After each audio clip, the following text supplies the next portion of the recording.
Hello, everyone. Thank you so much for joining us today. We're excited to be able to connect with you. Information about Social Currents Workforce Resilience Learning Collaborative. So thank you for being here today. We're going to go ahead and get started. I think what we know about the last several years is that our workforce has taken a heavy toll, suffered a heavy toll. And we also know that many of you as leaders and as staff have worked diligently. Maybe it's accurate to say you've tried to move mountains in order to support your workforce over at least since COVID hit in March 2020. However, despite best efforts related to this work, to supporting our staff, to creating positive staff cultures, etc., what we know is that staff morale and satisfaction have suffered. So our next slide shares a little bit about this. The O.C. Tanner Institute does research and education on culture, employee experience and recognition, and they do an annual report of talent magnets. And their most recent report shows a decline in 5 of their 6 talent magnets. So you can see on this slide that in the 2022 report, a sense of purpose, a sense of opportunity, a sense of appreciation all declined. As you know, healthcare specifically and the overall sector has experienced a sharp increase in burnout and other workforce concerns, such as compassion fatigue, secondary traumatic stress, vicarious trauma, and also moral injury. Moral injury is a workforce concern that we've been talking about and prioritizing and looking at more closely since the beginning of the pandemic. It involves being part of or failing to prevent or witnessing events that contradict deeply held moral beliefs and expectations. So we know various sections of our workforce have not been able to do the work in the way that they used to do it. There's been lots of restrictions in our healthcare settings, our child welfare staff, the visits that they could do in person were changed. All of our, most of our sector were impacted by changes in how we do the work. And for many, that has resulted in an increase of this concern of moral injury. Regarding the workforce, we also know that shortages are impacting our delivery of services. The good news is we are learning how to respond to these alarming trends. Since March 2020, we've learned a lot about moving beyond pre-pandemic top-down employee recognition, self-care initiatives to create partnerships with staff that promote the things we're going to talk about today, the things we are excited to offer in this learning collaborative, including brain-based interventions, psychological safety, positive workforce culture, and increased connections. So, I think I forgot to introduce myself at the very beginning. I'm Karen Johnson, the Director of Change in Mind, and I'm really excited to be joined by Kelly Martin, a director at Social Current, also in Practice Excellence. And Kelly and myself and our team at Social Current, and specifically in our Change in Mind area of focus, are going to be bringing all this information together, and are very excited to share what we've learned, what we're all learning together around how to strengthen our workforce, especially considering the last 2+ years. So this slide that we're showing here, I love this quote from Amy Edmondson. She's out of the Harvard Business School. You may be most familiar with her related to her work on psychological safety. And what we know here is, and what she affirms here, is that there's really no going back. The post-COVID world involves only going forward. This picture about going into a sunrise, a new day. As Amy says here, Amy Edmondson says, there's only forward to a new uncertain future that is currently presenting us with an opportunity for thoughtful design. And at Social Current, we are passionate about partnering with organizations to advance these practices that we're learning more about, that we understand, that at Social Current we've been looking at for a long time. We believe strongly that the work ahead requires us to be innovative, curious, and courageous. And, it is true that much of this work isn't necessarily fast or easy, but as it involves culture change. It involves, yes, it does involve some to do quick action lists, but overall, in broadly speaking, it's culture change. It's changing how we work together and partner with staff in our organizations. And while that isn't fast and easy, it's all doable and highly merits the investment of time and resources. And again, because of that, we're really pleased to be able to share with you the details about our upcoming Learning Collaborative. And now I'm going to pass it to Kelly. Hi, everyone. Good to be with you. Thanks, Karen, for kicking us off. I'm Kelly Martin. I have the pleasure of working in our Change in Mind Institute, being part of a few other learning collaboratives out of Social Current as well. We're really excited to kick this one off. We know it is an urgent need, not only in our sector, but in every sector. And we kind of wanted to hear a little bit from you all as we dive into the content specific to this learning collaborative. So, in addition to some of these larger national trends that we're all aware of, Karen was just sharing some data around them. We know at a high level why the urgency, why right now, why it's worth your time to be here investing in your workforce right now, learning more about this collaborative. But we would love to just hear a little bit more from folks on the line, specific to your organizations, specific to your team, the work that you do, communities that you are serving, things that keep you up at night. Why are you here today? Oh, go ahead, Karen. Kelly, I'm seeing some notes that it's difficult to hear. I'm not sure if there's anything you can adjust your sound, but maybe in the interim, if you didn't hear, Kelly's just asking folks to weigh in on why you think it's really important to do this work now. What brings you to this webinar, for example? What are the challenges that you're experiencing? And you can unmute to share that or put it in the chat.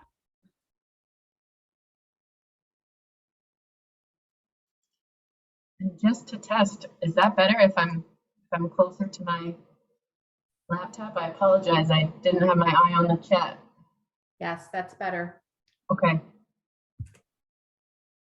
And I'm also going to turn off my fan in the background, which might be what's picking up some of that background sound.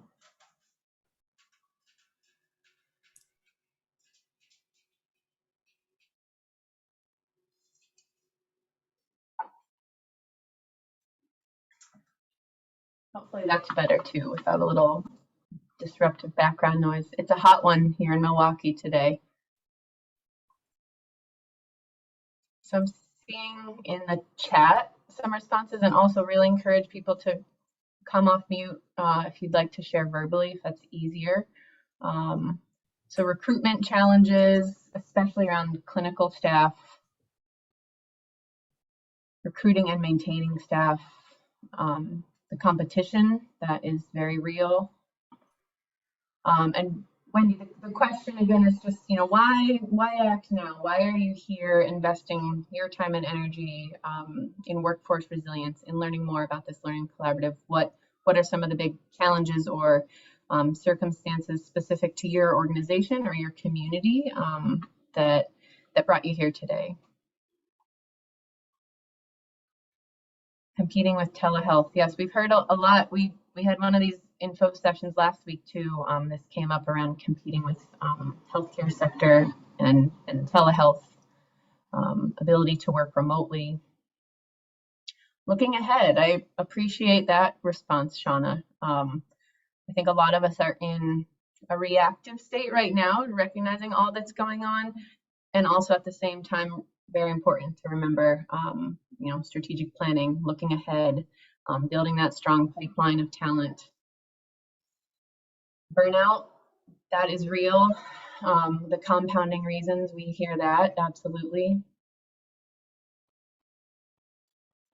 Recruitment and retention, something I lifted up before last week in this conversation, that Social Current has done some research in this topic, and only about a third of the organizations in our network had a formal retention plan. Organizations citing, time and buy-in and cost as something that can prohibit that. This learning collaborative, this can be a really concrete and specific thing you are doing that is a retention plan. So we know that there is a need in the sector for that.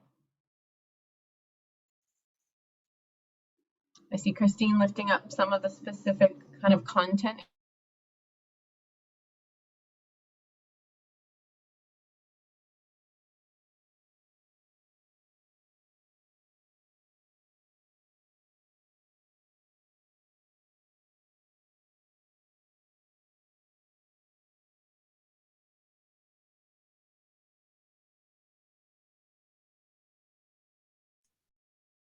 I think Lindsay's comment here, if you can see me, you can hear me well enough, folks, is quite relevant. The fact that the work that is done by your organizations is quite challenging, taxing work. So you're partnering with people. It's complex work for one thing, and then you're partnering with people who are experiencing significant challenges in their life. All of that takes a toll. So the focus of this of this learning collaborative is to work with organizations and partner with organizations to advance or create compassion resilience. Really, that's the ultimate goal. Compassion resilience is the ability for an individual to stay well and healthy while partnering with people who are suffering or experiencing many life challenges in a complex environment. So working towards compassion resilience at the individual level creates a workforce that is resilient at the organizational level. So Kelly has, thank you so much for all that you shared related to your needs, and we are going to cover much of that in our time together this afternoon. And if we don't cover it, there will be other opportunities for you to connect with us with further questions about, how this is what we're really wanting to know more about. Are you going to be addressing that learning collaborative, et cetera? So we'll talk through those other opportunities to connect with us. But this slide here really shows the 4 areas of learning that we believe lay a foundation for advancing this work. So these are the 4 buckets of knowledge, the concepts that we need to understand. And of course, how they translate into strategies. There's another big bucket of knowledge that is connected to implementation, change management, how we change an organization, how we change a culture. And that will also be part of this learning collaborative and the work we'll do together. But wanted to first talk about these 4 learning concepts. So, the first one, advancing brain science. What I would say is we believe it's critical to bring learnings from both the neurosciences and the human services work and areas of research to this process. I think we've come a long way in understanding how brain science is relevant to early childhood development, to the first 1,000 days in a child's life, et cetera. And we've been slower to bring this knowledge and understanding into the workforce. It's very clear, we know that our brain mediates everything we think, do, and say at work all day long. And we also know that our brain functioning and how our brain functions is dependent on the internal state we are in. So if we're calm, our brain is going to function differently than if we are in a state of threat, or if we're agitated, if we're frustrated, etc. So when we're calm, or when we're in a state of healthy alert, which is where we're often which is a state we're often in at work, we can use the smartest parts of our brain to communicate, to create, to problem solve, to collaborate. But when we feel unseen, overlooked, even threatened, etc., in subtle ways, the thinking part of our brain becomes less available to us. and we're less able to do the work that we're expected to do. So understanding these basic concepts and how they relate to every interaction we have at work, how to calm our lower brain to be more present in our thinking brain is critical to building workforce resilience. I love Bruce Perry's quote. He says, Bruce Perry is a neuroscientist. You may be familiar with him. He most recently wrote the book, What Happened to You, in partnership with Oprah Winfrey. And he says, a brain aware perspective helps me when I'm trying to understand people. And isn't that what our job is in our work, especially in human services, to try to understand people, the people we're working beside, the people we're leading, the people we're serving. So we do start this learning process with understanding brain science and sharing how to advance that in the workplace. Psychological safety is another very important area of focus. I've referenced Amy Edmondson. She is the leader out of the Harvard business, out of Harvard, that really started the conversation around psychological safety. And you may be familiar, but it's the feeling of being able to share ideas, questions, or concerns at work, the belief that the work environment is safe for interpersonal risk-taking, and it leads to open and authentic communication. Google, when they did their study in 2016 about what contributes to the most healthy, effective workplace, they found that psychological safety was the thing that most predicted success in their company. It's a change process. Creating psychological safety is a change process that happens over time. It is evolutionary in nature. But there is strong guidance on how to navigate this culture change. And we are excited to be able to share what we understand about it, what we know about it, the experts in the field that are teaching us about psychological safety. And I would note here that it's no surprise that one of the things that's most needed to create psychological safety is for leaders in the organization, in whatever senior leadership role that is, whatever you may call it, your C-suite folks, et cetera, to take the lead in this. They are the ones that need to help staff understand the need for this, invite people to participate, and respond in a way that promotes further risk-taking. So leaders really need to champion, model, and create places for seeking input, for listening, for acknowledging, for thanking people for these difficult conversations, for sharing authentic thoughts, ideas, concerns, etc. The third area that we're going to focus on in our learning collaborative is a positive workforce culture. Resilience at work is highly dependent on a positive culture that reflects the organization's stated values and beliefs. So this type of organization that we're trying to promote, to build, a resilient organization has a shared agreement with employee that together we work to bring to life every day the stated values of that organization.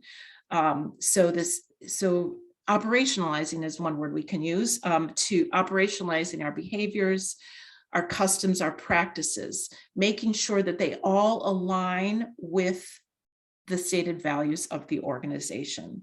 This work includes focuses such as building healthy and reasonable expectations and boundaries. We know that when expectations and boundaries are unrealistic, unwritten, misunderstood, that drives compassion fatigue in the workforce. So that will be another focus of the positive workforce culture section. Engaged feedback, where we've got healthy feedback loops based on psychological safety, which we just talked about. All of those things help to build trust, help to create a compassionate environment in which people can experience compassion, resilience, be well at work.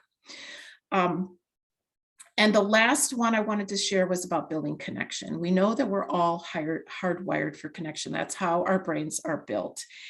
Again, research from the O.C. Tanner Institute, which I talked about earlier, notes that 45% of employees say the number of individuals they regularly interact with at work has decreased significantly over the past 2 years. And 1 in 3 employees feel disconnected from their supervisor. When employees feel less connected to the workplace, culture and purpose, so are less connected to how the work they're doing is impacting the overall success of the organization, the likelihood of great work falls 90%, and the probability of burnout increases 11 times. So it's incredibly important to foster ways to increase connection. How are we building peer networks? How are we building buddy systems? What's the process for supervisors to connect with their staff, especially when we're virtual? What's the process for peers to connect with each other in the virtual setting and the hybrid setting and in our face-to-face settings? So all of these 3 areas of focus will be very much focused on in our learning collaborative. And of course, they're all complex, they're all pretty broad. So if you're interested in exactly what we're getting at related to these four learning concepts, you can find more information in the application process in our website, where we really lay out what we're planning to do related to sharing awareness, knowledge, and skills, and the training component. So Kelly, I'll turn it back over to you. Thanks, Karen. So something that really excites us about our learning collaborative model, this approach to supporting organizations, is it gives us the opportunity to share key concepts, what Karen was just reviewing, kind of that critical and foundational knowledge to support this work. So building that shared understanding. In addition to that, being able to network. We always hear from the Social Current Network how vital it is to be able to hear what's working across the country, being able to network with colleagues, see what solutions are coming up for them. And then the piece that will allow you to kind of really make the most of this 12-month experience is being able to customize all that you're taking in, all those core concepts, best practices in the field, and customize them through coaching, consultation, and technical assistance for your organization. We will kind of walk you through what it looks like to build a theory of change around this work, specifically with workforce resilience, but also at a larger scale. Some of you all might already be doing that. You might already have a theory of change or a strategic plan. You might be in the process of that. It's our goal to support whatever is already ongoing, make that organizational work that's already happening align well with this learning collaborative. Or, this might be new for some folks in the learning collaborative. You might not have a theory of change, or you might be ready for a refresh, but that training and technical assistance around building a theory of change will kind of be foundational to the work. Wendy raised this comment earlier in the chat that it's really critical to center equity, diversity, and inclusion within this work. We cannot think about workforce resilience without keeping this at the center. And we have coaching and also some additional learning opportunities focused really specifically on EDI. The term developmental evaluation, some of you might be familiar with that. For some of you, it might be new. We are big fans of that here. It's really a strategy to not think about evaluation from like a pre-post standpoint, but rather as a supportive tool to help you all along as you're innovating and designing new things. How can we support you in taking a moment to get really brief feedback around what you're innovating? Kind of try something, get some quick feedback. Maybe you need to adapt or shift slightly, rather than waiting till the end of something to get feedback and realize, oh, that was a big investment of time and resources, and now we're finding out maybe it didn't land like we thought. So very exciting to be able to think through developmental evaluation to support this work, to not only help you plan, but also to implement and measure and hold yourselves accountable with that agility kind of built in. And then finally, you know, the concrete strategies. So definitely plenty of consultation and training opportunities around implementing those concrete strategies that you have identified within your theory of change. You know, what does that look like in terms of implementation? So we have some technical assistance time devoted in the Learning Collaborative to getting to implementation. So I'll take a look at the chat to see if there's any questions about any of the concepts that Karen is covering or any of these consultation and technical assistance pieces. We're happy to pause at any point if needed to answer questions. We'll also do that at the end. I don't see anything coming up now, but I'll pause here for a moment in case anyone wants to unmute and ask a question.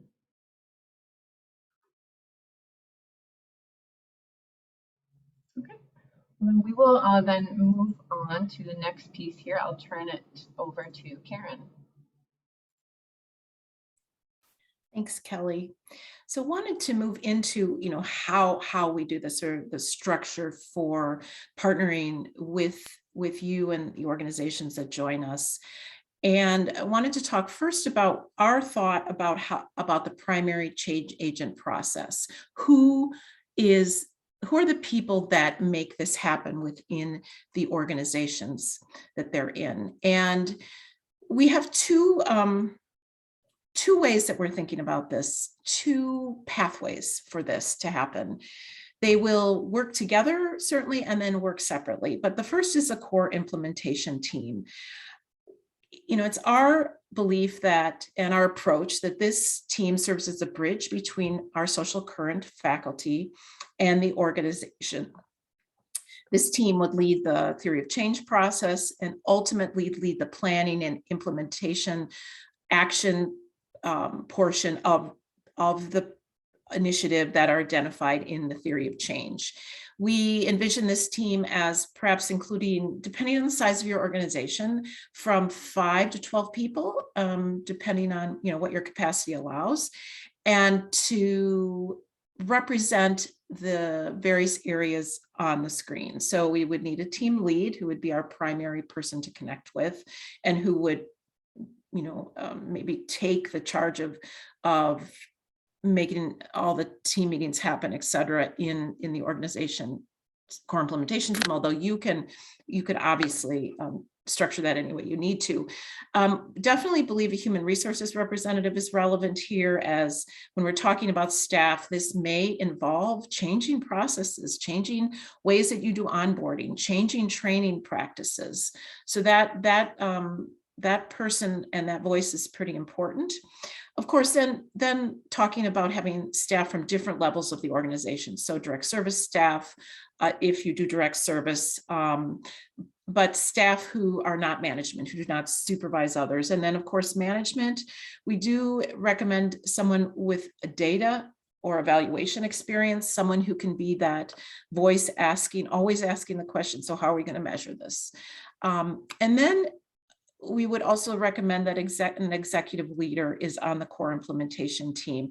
That person perhaps would also be on the senior leadership team and would facilitate the bridge between these two teams. The second team that we are asking organizations to form is a senior leadership team made up of 2 to 4 leaders, including 2 executives. This team will receive specific coaching and technical assistance from our faculty that is separate from the core implementation team. As I've noted before, related to at least psychological safety, but all the areas of this work, leadership needs to be at the center of this process, and has specific unique areas that they need to focus on related to how this happens in an organization. So we really want to carve out a place for senior leaders to have those conversations, for us to share what we're learning, for us to be able to support the senior leaders in the organization. So that this is the 2 groups that we're asking organizations who join us to form. And I think as Kelly's going to talk about, or we'll talk about, is the learning and the activities will involve both teams and will sometimes cross-pollinate, et cetera. So this is what we're thinking about for this group. And then we go on to the learning collaborative activities. So we're asking and we're planning 2 kickoff meetings, one virtual and one in person. The first virtual kickoff meeting is currently scheduled for August 22nd from 1 to 5 Eastern. And in this meeting, we will talk about all the logistics of the learning collaborative, all the activities involved. We'll spend some time talking about leadership concepts such as adaptive versus technical leadership. We'll talk about the change management process, help in the conversation about forming a core implementation team, introduce theory of change, work through some of that process, and describe developmental evaluation. So that first virtual meeting is really setting the foundation for your change management processes. The second meeting is in person, and it's scheduled for September 12th in the afternoon at Baltimore at our Spark 2022 in-person conference. So it's the afternoon before the Spark conference starts the next day. In this, we are hoping that organizations can send 1 to 2 representatives to this meeting. If not more, the whole team is welcome. There is no extra cost for whoever wants. From our perspective, and we know there's travel costs on your part, but for us, anybody can come, everyone can come. And in this session, we'll introduce the concepts of workforce resilience, talk through the foundations of what I just mentioned, brain science, start talking about compassion fatigue, workforce concerns, start identifying some practical tools and identifying strategies. So it's kind of an intro into those learning concepts that I shared. As far as moving down this list, part of the learning collaborative included in this learning collaborative is for 5 staff members to take the intercultural developmental inventory. And this will include both taking the inventory and then an individual debrief session with each person that takes this inventory. And if you're not familiar, the IDI, as the acronym is a cross-culturally valid, reliable, and generalizable measure of intercultural competence along a validated developmental continuum. And it has been demonstrated through lots of research to have high predictive validity, both bottom line cross-cultural outcomes in organizations and intercultural goal accomplishments in education specifically and across other sectors. We will also have cohort calls in which we will mix organizations. So core implementation teams from different organizations from an organization will be on calls with other core implementation teams. Senior leadership teams will be on calls with organizations that also have senior leadership teams. So we'll be doing these cohort cross learning opportunities. And we'll have a mid-year virtual meeting and a final summit virtual meeting. And in those meetings, we'll be sharing challenges, sharing successes, sharing progress. And also our team will be sharing more information that's identified that's needed related to what people need to learn more about, want to learn more about, et cetera. So Kelly, the organizational commitment piece is next here. Thanks, Karen. So this slide is kind of a recap of a lot of what we've already talked about today, but just to kind of summarize the key asks, the key commitments for you all as you're taking this back and discussing with your colleagues. The first things you see here are really focused on getting your team together. So pulling together that senior leadership team, developing your core implementation team. And there's a commitment, there's the expectation that both groups of people are able to engage in the full range of learning collaborative offerings. The exception being, really only 2 staff members are expected to attend that in-person kickoff meeting at our Spark conference. As Karen said, more the merrier, of course, but we would ask that a minimum of 2 people are able to attend that. The intercultural development inventory that we talked about, just because that is, it's a heavy lift in terms of your time and resources as well as ours for a whole learning collaborative. That is kind of limited to 5 staff from your organization. So you would want to identify who are the 5 people across your core implementation team or your senior leadership team who would be best suited to take advantage of that opportunity. There's also an organizational assessment that takes place at the beginning and end of the initiative, so you'd be expected to participate in that and agree to Social Current being able to share our evaluation findings as part of this initiative. We can pause again there for any questions about any of those learning activities or any of these commitments.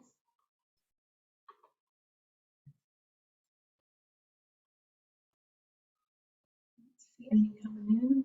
Okay. And then, of course, a final detail that you may have already seen on the website, but the pricing for this. So organizations that have an enterprise engagement package, or if you are already achieved your COA accreditation, it'll be $8,000 to participate in this 12-month learning collaborative. All other organizations, it'll be $10,000. And if you're not sure if you have an engagement package or COA accredited, please get in touch with us.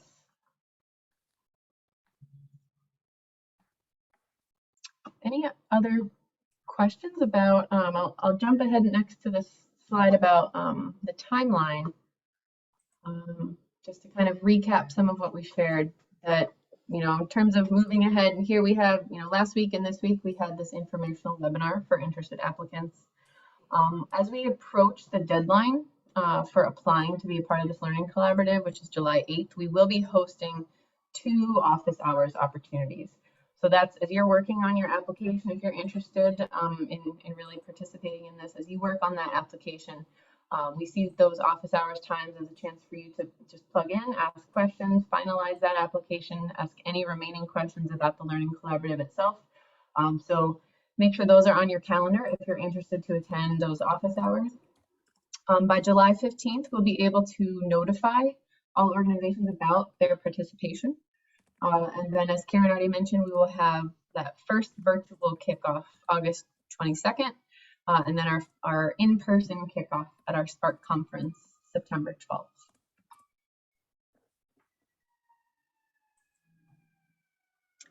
And then here we are going to share a bunch of these in the chat, but here are, oh, I do see one question.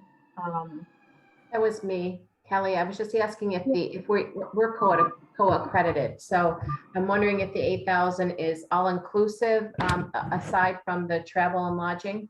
Are there any other extraneous costs? Nope, the travel will be the only extra expense. Thank you for asking. There are no other extra expenses. Yep. And I think as far as the number of staff that you have included in your core implementation team and senior leadership team, there's a reason to keep it at a smaller number, but from our perspective, like 12 for the CIT, 4 for senior leadership, but from our perspective, we really are not prescriptive about how you involve your staff in these trainings and these learnings, who you bring, of course, but the numbers, the numbers are not, we do not mean to limit the numbers as far as who you involve. And yeah, we hope that you'll be able to connect a lot of your staff to this process that we have with you. And then, of course, part of your work will be disseminated across your organization. But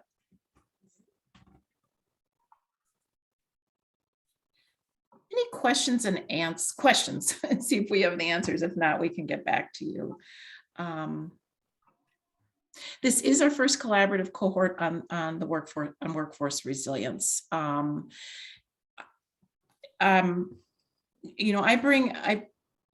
and I both are very passionate about this work. I am certified in Brene Brown's Dare to Lead work, and I'm also trained in Bruce Perry's neurosequential model therapeutics work.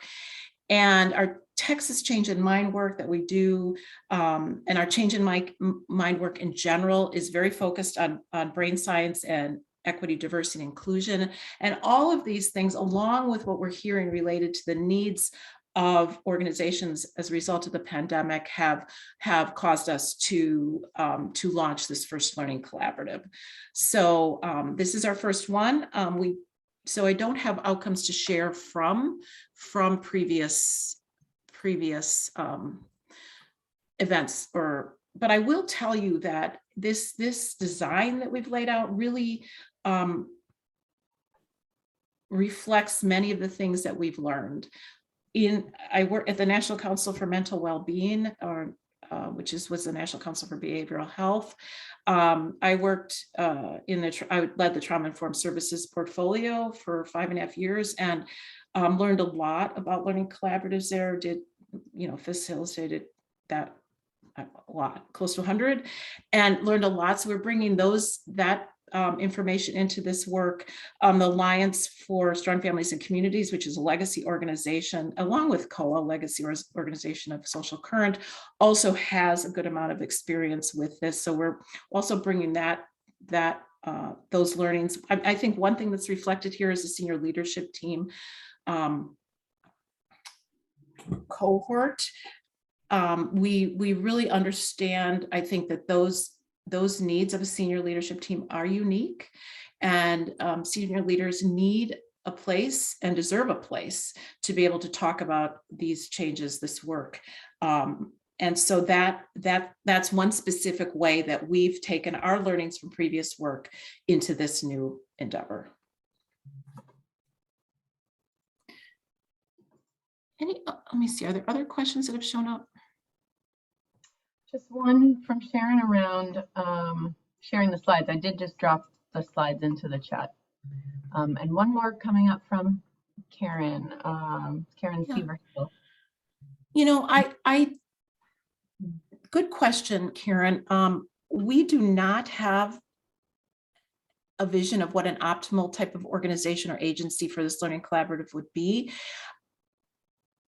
We believe this work is relative to any workforce across sectors, and small nonprofits to large complex organizations, government entities, etc. And we believe that we can focus the information to make it as relevant as it needs to be for different areas of focus, different sectors. The one thing I will say, two things perhaps I would say is one, is your leadership able to commit to what we're asking for? I think that leadership commitment is both participate in the senior leadership team, but also to carve out time for the core implementation team to be able to do their work.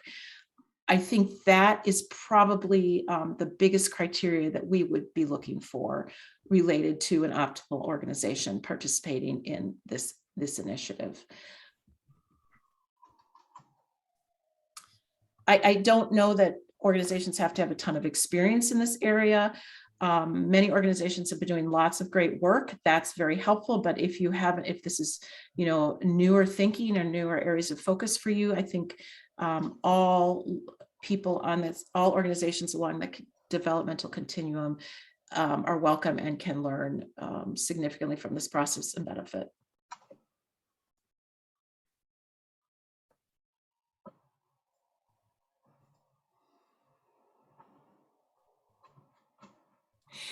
Okay, so Jamie, the 10,000 includes includes as many people as you'd like to send to the pre-conference event on September 12th. It does not include conference admission prices to the rest of the conference. Okay, thank you. Yeah, thank you for asking that and clarifying that.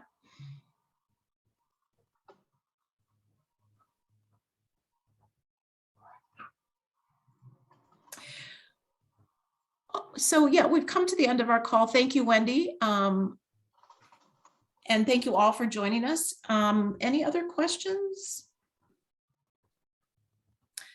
Okay.